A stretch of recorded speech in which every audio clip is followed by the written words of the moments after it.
BlackBerry didn't fail because it didn't understand the future. It failed because it made the wrong decisions at the exact moments when decisions mattered most. That matters, because most companies don't collapse from ignorance. They collapse at forks in the road, when two reasonable choices exist and the safer one feels smarter. BlackBerry reached those forks earlier than almost anyone else. And every time, it chose caution. In the late 1990s and early 2000s, mobile phones were still simple devices. Calls, basic text messages, and little else. Most companies treated them as accessories, not essential tools. BlackBerry saw something different. They believed communication would move from desks to pockets.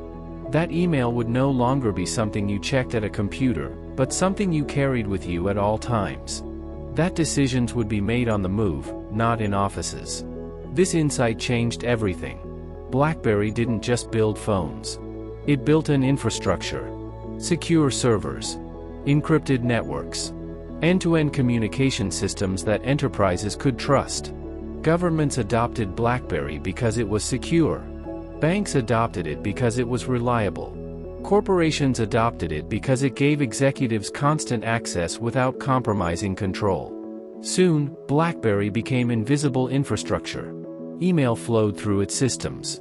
Decisions flowed through its devices. Power flowed through its network. Carrying a BlackBerry wasn't about technology. It was about status. It signaled authority. It signaled importance. It signaled that you were connected to decisions that mattered. From the outside, BlackBerry looked unstoppable. Revenue grew. Market share expanded. Enterprise contracts locked customers in for years. The company became deeply embedded in how institutions operated.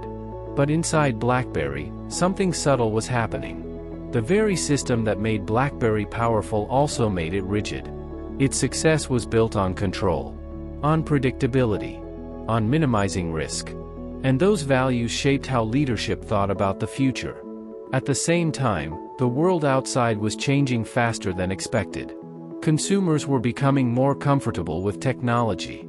Software was becoming more important than hardware. The internet was moving from desktops to handheld devices. And BlackBerry saw these shifts early. Engineers discussed touchscreens. Teams debated application platforms. Executives understood that phones would eventually behave like small computers. BlackBerry didn't miss the future. It studied it. It analyzed it. It understood it. Which is why what happened next wasn't inevitable. It was decided. Because this is where the story becomes less about technology and more about choices. BlackBerry didn't lose in one moment. It lost through a sequence of decisions that felt reasonable, safe, and responsible at the time. The first critical decision was about who BlackBerry chose to build for. Decision 1 was prioritizing enterprise customers over consumers. BlackBerry deliberately centered its strategy around enterprises. These customers paid more. They signed long-term contracts. They valued security and reliability over novelty. Consumers, by contrast, were unpredictable. They chased features. They switched brands easily. They didn't care about enterprise-grade encryption. So BlackBerry made a choice that seemed rational: protect the customers who already trusted them. But this decision quietly shaped every future trade-off. It tied BlackBerry's identity to existing power structures. Any major change now had to pass one test first: would enterprise customers approve? That constraint narrowed BlackBerry's ability to move quickly. Which led directly to the second fork in the road. Decision 2 was choosing gradual evolution instead of self-disruption. BlackBerry knew change was coming. But leadership believed it could be managed carefully. They wanted to modernize without destabilizing the system that already worked. So they tried to evolve without breaking anything. They kept physical keyboards while adding touchscreens. They supported applications while limiting platform openness. They experimented, but never fully committed. This approach reduced short-term risk. But it also slowed decision-making at exactly the moment speed mattered most. Then came the event that should have forced clarity. In 2007, Apple introduced the iPhone. This presented BlackBerry with its third defining decision. Decision 3 was evaluating the iPhone using old standards. From BlackBerry's perspective, the iPhone looked fragile. It lacked a keyboard. Battery life was weak. Security was questionable. By enterprise metrics, it wasn't a serious threat. But Apple wasn't trying to win by enterprise rules. Apple was changing what people expected from a phone. It made phones intuitive, visual, enjoyable. It shifted the focus from productivity to experience, and from control to simplicity. Consumers responded immediately. By the time BlackBerry recognized this shift, consumer expectations had already moved. And once consumers choose a platform, ecosystems follow. Which pushed BlackBerry toward another crucial decision. Decision 4 was choosing control over building an open ecosystem. Security had always been BlackBerry's strength, and leadership refused to dilute it. App approvals were strict. Developer tools were limited. Platform access was tightly managed. This preserved control, but it slowed innovation. Developers found it easier to build elsewhere. Opportunities were larger on competing platforms.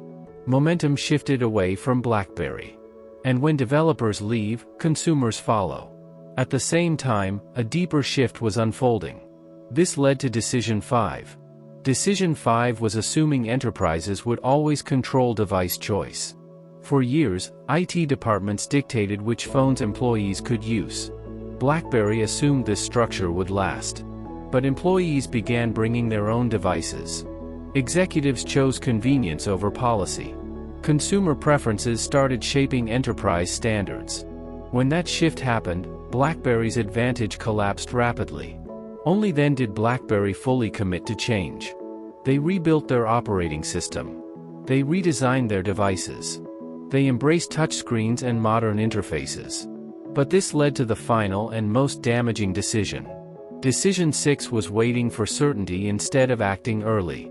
BlackBerry delayed full commitment until risks felt manageable and outcomes felt predictable. By the time certainty arrived, the opportunity was gone. Developers were loyal elsewhere. Users were invested elsewhere. Ecosystems were locked in. BlackBerry didn't lose because it lacked information. It lost because it waited too long to choose. And this is where the story stops being about BlackBerry and becomes a lesson. The collapse didn't come from one mistake. It came from a pattern of decisions that felt safe individually. The first lesson is that early success can trap you. What makes you dominant today can blind you to tomorrow. The second lesson is that speed often matters more than precision.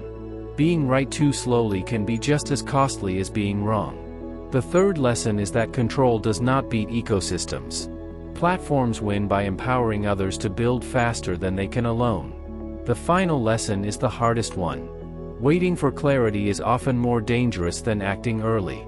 By the time uncertainty disappears, opportunity usually has too. BlackBerry didn't fail because it missed the future. It failed because it stood at the turning point, understood what was coming, and chose to wait. In fast-moving markets, hesitation is often the most expensive decision of all. We study the decisions that make and break companies. Subscribe to Brand Decisions for more insight.